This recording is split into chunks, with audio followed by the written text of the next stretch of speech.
What are your preferred pronouns? They, them. These are not my preferred pronouns. These are my pronouns. Mappa, Nini, Nopa, Nori, Opa, Pere, Pom-Pom, Zaza, Zizi. Trixic, toric, feminomoric, viramoric. Allosexual. They, them, theirs. Being scoliosexual is when a cis person says that they are exclusively attracted to trans and non-binary people. I'm phrasexual. Abrosexual. They're customizable. Anything can be a pronoun, really. Neurodivergent. Noun self pronouns. Animal noun self pronouns. Neopronouns. So gender dysphoria is Gender euphoria.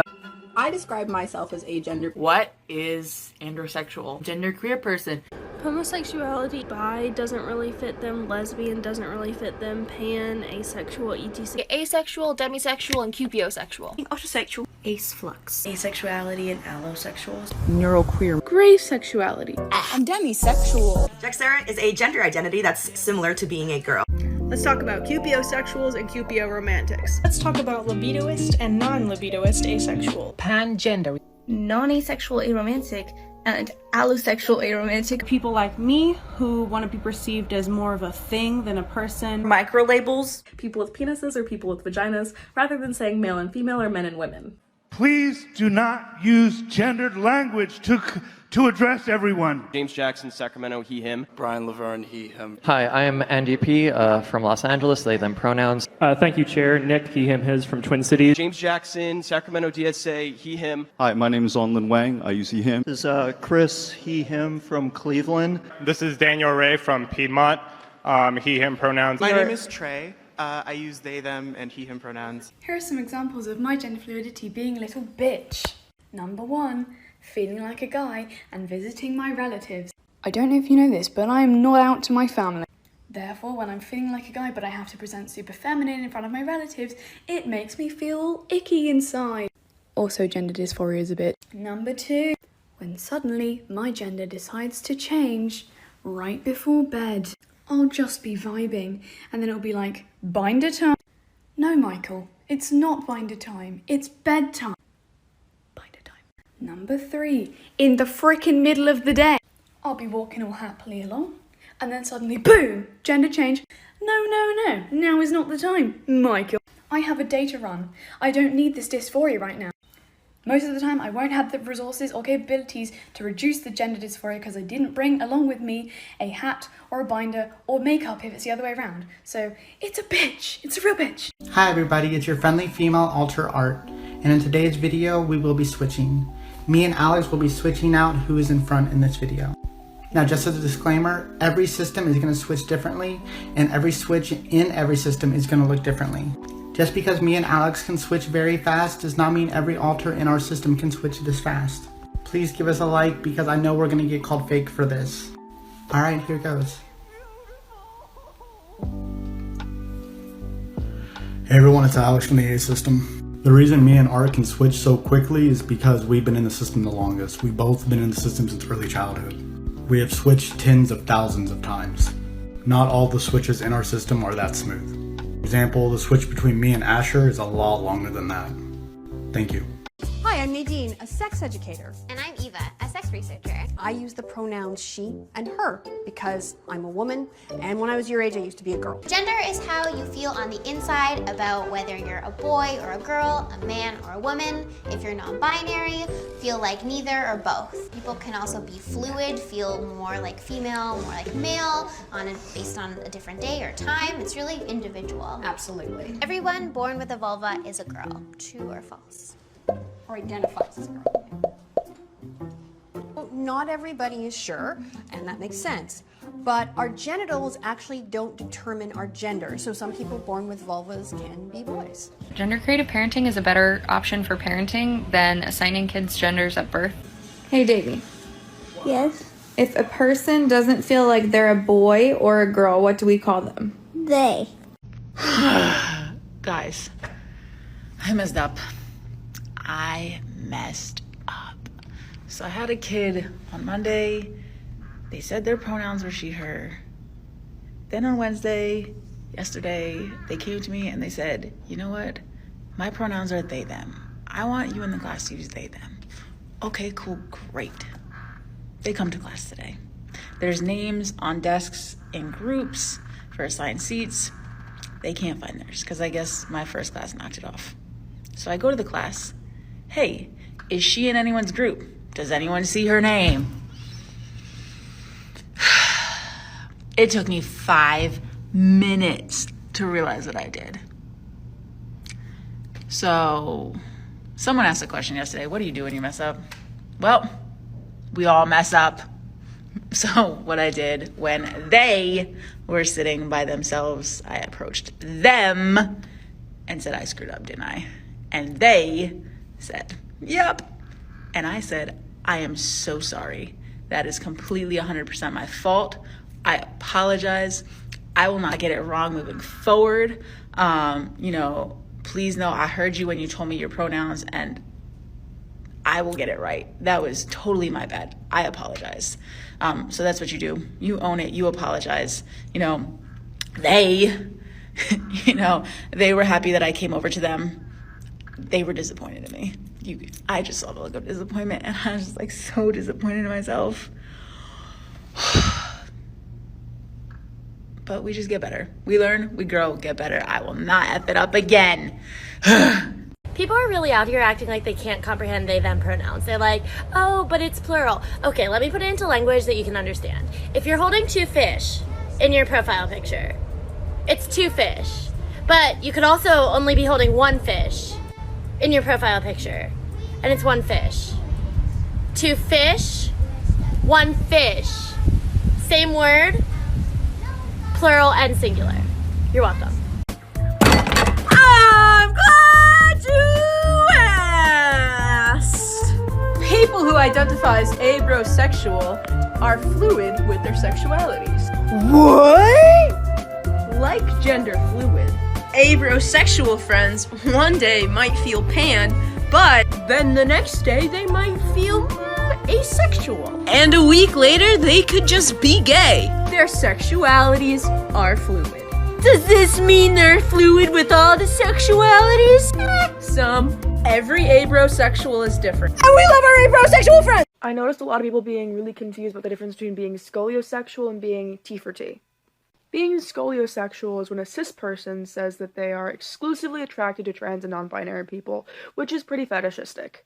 Being T for T isn't a separate sexuality, it's more of a dating preference within your sexuality. Usually people have a reason to be T for T.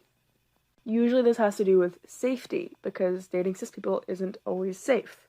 This can have to do with feeling comfortable around your partner because you don't want to feel like you're like a walking trans educator all the time. People don't realize all the extra work that goes into being a trans person dating a cis person. It can also just be you want to date someone who has a similar life experience to you and understands what you're going through. This is very understandable and not fetishistic at all. But yeah, that's the difference. I'm very sexual. I'm attracted until there's a connection. Once it's gone, I'm in a state of perfection. Part of the asexual spectrum. I'm not flexing. I'm free sexual. Gender euphoria, the best way I can describe that is like fully recognizing yourself, seeing yourself the way you want to be perceived.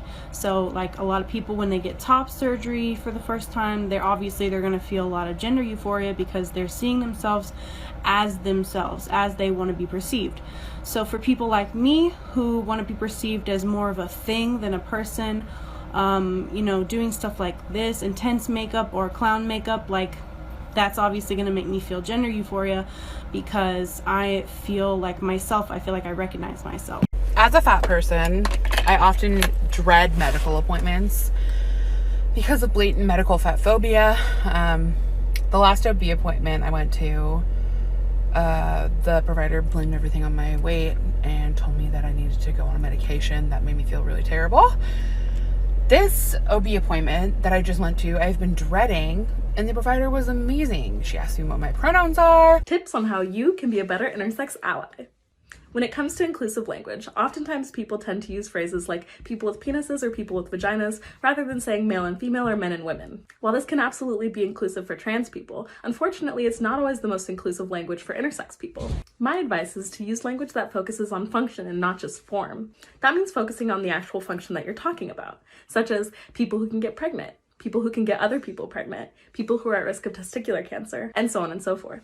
This is much more inclusive because there are intersex people who are born with a vagina but don't have a uterus or ovaries or an ability to menstruate. This is because some people that are born with a penis don't have testes. So it's much more inclusive to say what you actually mean than it is to use language that works around that. Instead of using the typical mom and dad parent titles, there's actually gender neutral and non-binary parent titles that exist. It can be hard for parents within the LGBTQIA+ community to find a word that they feel comfortable being addressed as by their children. So here are some examples. Dama, Mada, Maddie, Madi, Mappa, Nini, Nopa, Nori, Opa, Pere, Pom Pom, Zaza, and Zizi. You can find more examples on the website listed above. I would also like to say I cannot believe that 12,000 of you are following me. Thank you so much. I love you. Binary folks get pronouns that point to who they are, man or woman. But if the only pronoun that non-binary people had was they, them, then that pronoun points to what we're not. We're not binary and we're not cis. And since pronouns indicate gender in the English language, if they was the only option that we had, then it could confuse people into thinking that non-binary is a third gender, as opposed to a multitude of gender experiences. And what I love about neopronouns is that they point to who we are. Some of them have meanings that are connected to genderqueer history, and others have meanings that reflect the individual's experience with gender. As our understanding of gender broadens, our language is broadening to accommodate that, because language is a reflection of the way we think. Alrighty, everybody, repeat after me. Asexual, pansexual, bisexual, trans people, and non-binary people are 100% valid and definitely part of the LGBTQ community. And if you don't like that, suck my dick. I'm here. I'm here. And I know you're scared. I know you don't know what to do. But I've got you and I won't leave you. And I love you and I'm so sorry that you're scared. But it's okay to feel. It's safe to feel. It's safe to cry. It's safe to move through it.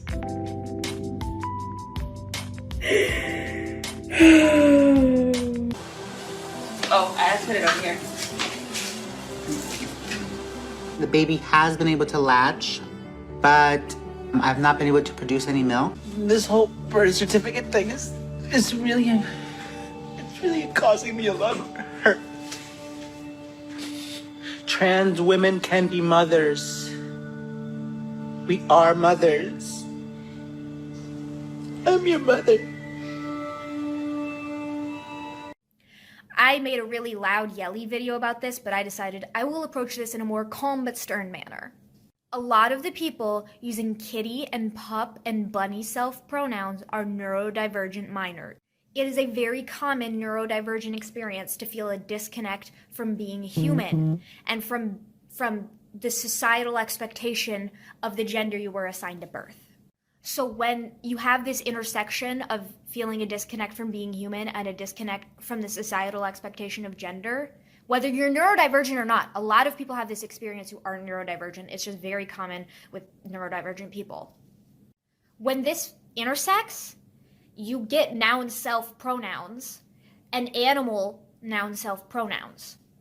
If you are not comfortable using someone's pronouns because you assume it's kink for some weird-ass reason, don't interact with them and just shut up about it. Guess what, fuckers? My patience has run out. Pansexuality is not inherently biphobic. They are both valid sexualities. Both of them. And while yes, I have seen pansexual people use that label for questionable reasons, they pretty quickly get it once you explain things to them. They do. And not only that, but do you know who likes to use specific or micro labels? Neurodivergent people. Sometimes we just have to do whatever we can to feel safe and comfortable. And using a more specific label can be our outlet for that. If you took all that energy you spend calling people biphobic and saying they're performing bi erasure and just educated them, there would be less biphobia. There would be less bi erasure. Because you've explained it and people will know the difference. I have fucking had it with you guys. Jesus fuck. Hey, and thank you for asking. So my pronouns are she, her. And I also wanted to let you all know that I'm comfortable with both masculine and feminine gendered terms. For those of you that don't know what gendered terms are, some examples of masculine gendered terms are like dude or man, so saying like, hey dude, or what's up man. And some examples of feminine gendered terms are like, hey girl, hey queen, that kind of stuff. And as a side note, I know some people use these in a gender neutral way. I used to use dude a lot in a gender neutral way, but it's important to remember even if you're planning on using them in a gender neutral way, they are still gendered terms. So some people may not be comfortable being called them. It's always best to ask. Second side note, even though I'm comfortable being called feminine gendered terms, please don't call me cis if you're not another Indigenous person unless I've invited you to. Cis is a term of endearment within the Indigenous community that we use to identify each other. So I'm not comfortable being called it by non-Indigenous people. Never call me cis in a sarcastic way. Nobody needs you to advocate for how difficult it is to use gender-neutral pronouns. Nobody said that the gender binary was easy. These are not my preferred pronouns. These are my pronouns. You will use them, or you will not refer to me. At all. If you misgender me by mistake, fix it and move on. I don't need your elaborate apology. I don't care how many times you say sorry. Just don't do it again. Moreover, if someone else misgenders me, it is never your job to tell them that it's okay. 'Cause it isn't. I get it. The discussion of the gender spectrum confuses you, and that's fine. But if you don't know anything about it, don't speak on it. Oh no, it's alright, thanks. He's helping me. Faye. Oh yeah, he's just gone to go and get me. Faye. I can't remember who served us. I think it was him.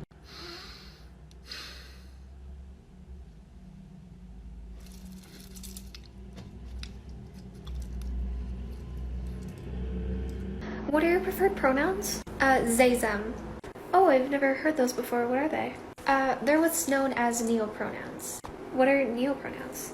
They're basically your own custom pronouns. When no other pronouns seem to fit, you come up with your own pronouns. Anything can really be a pronoun. Oh, how do I use them? It depends on the person and their pronouns. They, them follows a similar spelling to they and them, and even similar grammar rules like there and there. So they, them, themself, theirs, things like that. Oh, okay. And there are other neopronouns you said? Well, yeah, because they're customizable. Anything can be a pronoun, really. Oh, I didn't realize that you can customize your own pronouns. That's pretty cool. Thank you. Welcome back to What's That Sexuality? Today's sexuality is Trixic. Now, Trixic is actually quite complex, especially since it's a new term. The basic definition is a non-binary person, no matter their orientation, who is attracted to women. But it's not always an exclusive attraction. The opposite of Trixic is Toric, which is the same thing except attraction to men. Now, someone who is Trixic can also identify as a non-binary lesbian or feminomoric, though feminomoric is an exclusive attraction to females, the opposite of which is viramoric. The reason Trixic or Toric is so new is because the term non-binary is so new. It's also the reason why it's not very well known. Trixic flag contains the colors yellow, pink, magenta, and purple. The Toric flag contains the colors purple, lighter purple, blue, green, and dark green. I hope you guys learned something and have a wonderful day. Next up, we have Ace Flux. So Ace Flux is your person.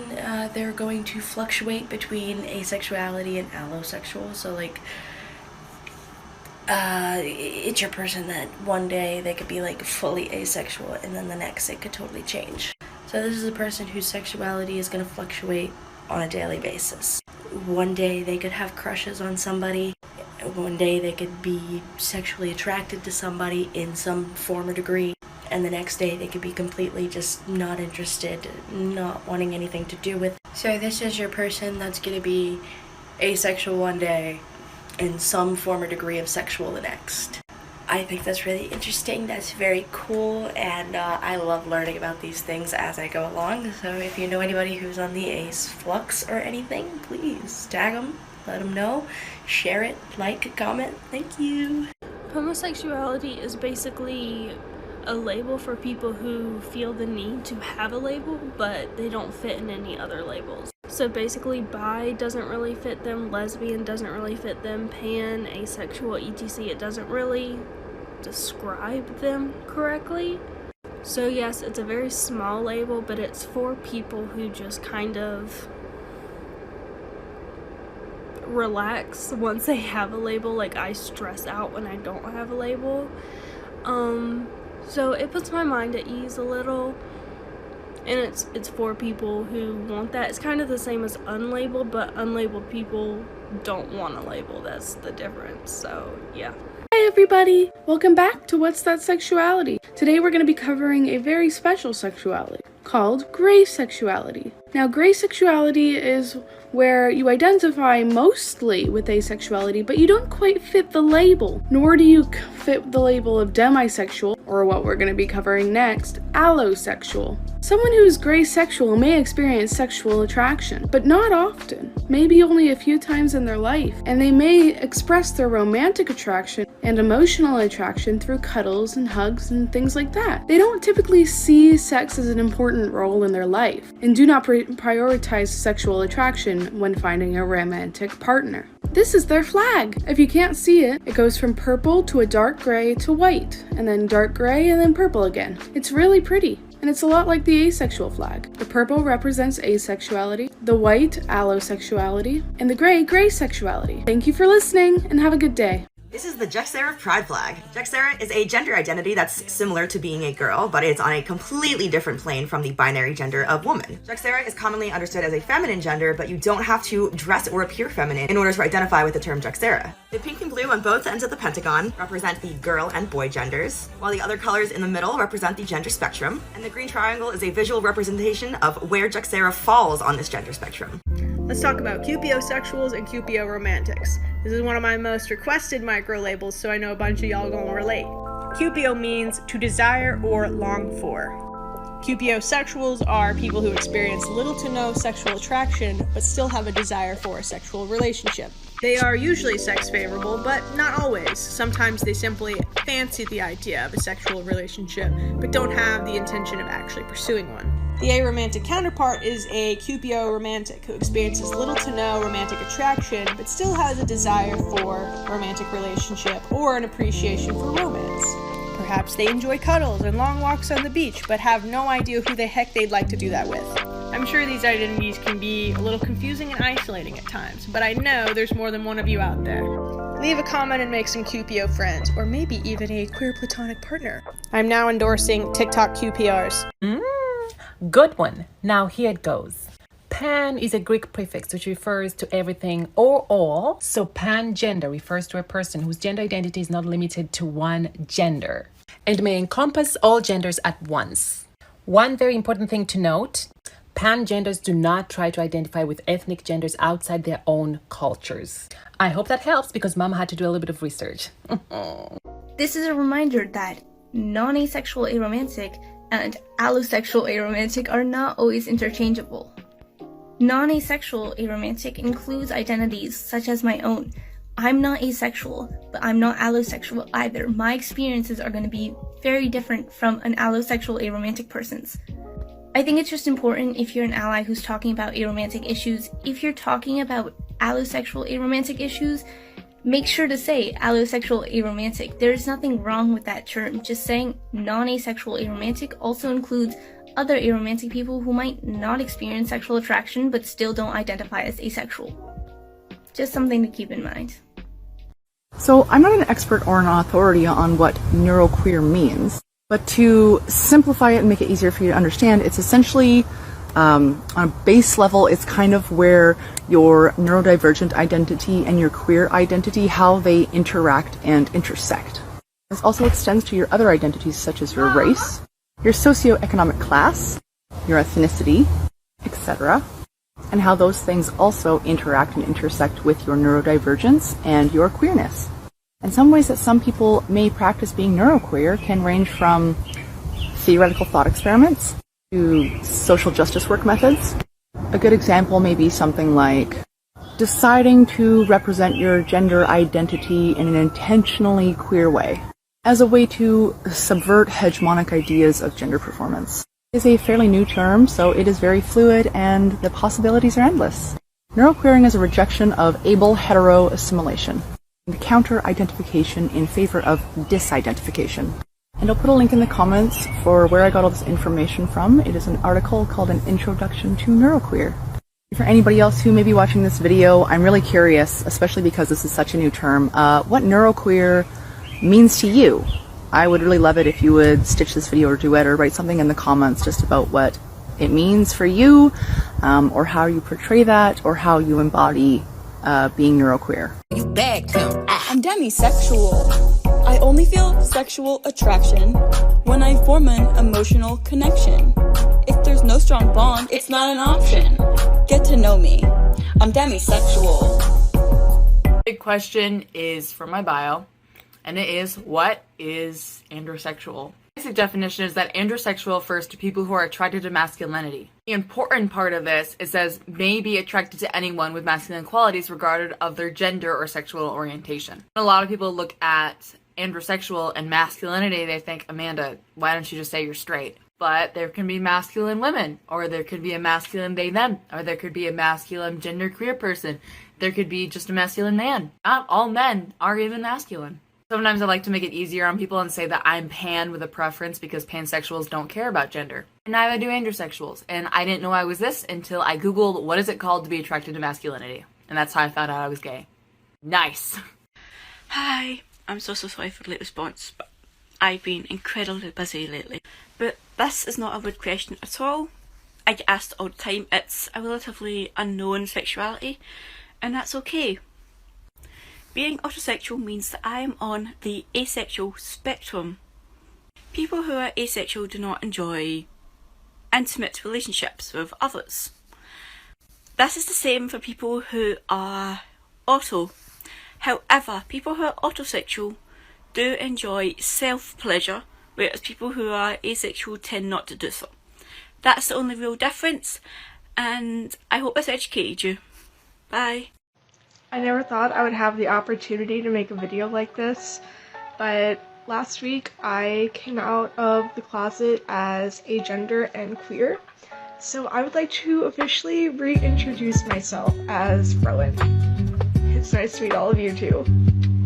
Guys, let's talk sexuality, specifically asexual, demisexual, and cupiosexual. Asexual people don't experience sexual attraction. Some ace people are touch and sex repulsed, while others just don't experience or understand sexual attraction. Asexual people can still be in happy, healthy, functioning romantic relationships as they still feel romantic attraction, just not sexual attraction, not to be mistaken with ace-aro. Aro stands for asexual aromantic. Ace-aro people are perfectly happy with the platonic relationships they have in their life and they don't need anything more. So we have demisexual. Demisexual people only feel sexual attraction after a strong personal bond is made. So basically they're asexual until that bond is made, and after they only feel sexual attraction for that person. Lastly, we have cupiosexual. Cupiosexual people are asexual people who still desire a sexual relationship but don't experience sexual attraction. Cupiosexual people may decide to have a sexual relationship despite not feeling sexual attraction while others don't. Both are completely valid and communication is key. Hope I could help. Check out my hashtag VampireKidExplains for more. Cool. Hey, I'm lesbian. I don't get it. Can someone please explain it to me so I can, understand? Hello, my name's Phoebe. I use they, them pronouns primarily, and he, him is sort of like a secondary pronoun, and I'm a lesbian. So somebody tagged me in this. Nice to meet you. Pronouns do not equal gender, and that's like the whole thesis statement and the answer to your question, basically. Like digging a little deeper into that, though, lots of lesbians have complicated relationships with gender for all kinds of various reasons. Lesbians who were socialized as women and are not attracted to men, have a really weird experience in patriarchal society and the male gaze and all of these things. So it's very common to feel incredibly disconnected from womanhood as a concept. Anyone who is a non-man who is attracted to non-men, if they so choose and feel comfortable doing so, can identify as a lesbian. And that's a lot of people. I would just suggest that you apologize to your coworker and say that you didn't understand the vibe. You didn't mean to hurt their feelings. When people ask me what my pronouns are, and I'm like, yeah, they or she is fine, it's true. But when someone uses they for me, I feel flooded with warmth. And when someone uses she for me, I'm like, I exist, I've been perceived. So, it's fine, especially if you're queer, But if you a straight person, I'm not a she to you. I describe myself as agender because internally when I think of me, I don't associate me with any gender. And not in a way that's like, I could go any way, I'm cool with all pronouns. I am specifically no thank you to gender. A lot of people would say, but you look so femme! I know! It's useful sometimes. I grew out my hair this long because I've been a performer for 6 years and I found that I got better tips when I flipped my hair around, so I look that way. But when I think inside and I introspect about what I want from gender, powerful, intimidating, biblically accurate angel. I don't really feel gender euphoria at all. I just don't want it. For me, gender isn't a part of my identity. Gender is a tool that I use to get what I want. If you're following along and questioning your identity at home, take a second to think about what exactly you want from gender and what part of it gives you euphoria. And like and follow for more gender fuckery from this series this week as we talk about movement and gender presentation and the moment that I started questioning my gender. Non-binary people now have white patriarchal beauty standards. Did anybody else catch that? It's kind of telling that we want them all to look like white prepubescent femboys. Patriarchy still wants to put them in the box of things that are not men that we can infantilize. Did you know a lot of black AFAB people describe themselves as non-binary because white patriarchy pushed them out of the binary by aging them up and masculinizing them? Non-binary people don't owe anybody androgyny, but it's interesting that we've also all seemed to land on there being one type of androgyny and that it's infantilizing. Yes, I'm for body autonomy. I know dysphoria is real, but it does interact with patriarchy. I know that the reason I want to shave my legs isn't some essential characteristic of womanhood that I brought into this world. I think my dysphoria has something to do with how I came into this world, but it's heavily informed by patriarchy. Okay, can someone help me out with this because I'm confused. I am a woman. I identify as a woman. I feel comfortable in being a woman. Like, what the fuck is a woman? Like, if someone asked me, what does being a woman mean to you? I wouldn't have an answer. Don't even try to tell me that, well, being a woman is being empathetic and kind and compassionate, because that could be anybody. Anybody could be those things. Don't even bother being transphobic in my comments, saying that, oh, well, being a woman is having a uterus and having kids, because no. Don't even bother saying that being a woman means having biddies and having a vagine, because no. Also no, wrong. So I'll ask the question again. What is a woman? Like, I feel so comfortable identifying as a woman, but is that only because that's just what I've always been? That's what people always told me that I was, so I just went with it? And the thing that's frustrating with this question is that everyone's answer is always, well, it depends on the person. And I get that, I know, but I'm trying to figure it out for myself, and I don't know. And I mean, I'm a gender abolitionist, so like, abolish gender, you know? But some people feel very validated in their labels and in their gender. So I'm strictly speaking for myself. I don't know what being a woman means to me. Anyone else? Let's talk about libidoist and non-libidoist asexuals. This is part 19 of Ace Ed. Libidoist is a term used to describe any person, regardless of orientation, that experiences sexual urges or desires. They have a libido. They might have sexual relationships, have a desire to participate in sexual acts, or self-stimulate. Libidoist asexuals exist because libido and sexual attraction are not the same thing. Most allosexuals are libidoists, so some people assume that libidoist asexuals are just allosexual. Not the case. Non-libidoist is used to describe anyone who does not have an active sex drive, or at least a very low one. They don't typically feel the need to self-stimulate or participate in sexual acts. This is how most people perceive asexuality, and a large percent of us do fall under non-libidoist. However, allosexuals can also be non-libidoist. What's the unpopular opinion that you have about parenting that you know is going to make a lot of parents mad? If you've been following me long enough, you know what I'm about to talk about. I'm going to preface this with I am not telling anybody how to parent their child. This is specifically what I feel is best. And that is that gender creative parenting is a better option for parenting than assigning kids genders at birth and then having them tell you if it's different later. And I say that because by not assigning any gender at birth and treating their gender as an unknown, it gives them so much more opportunity to explore gender identity in all of its facets instead of having this preconceived notion of what gender is that was pushed on them based off of their genital appearance.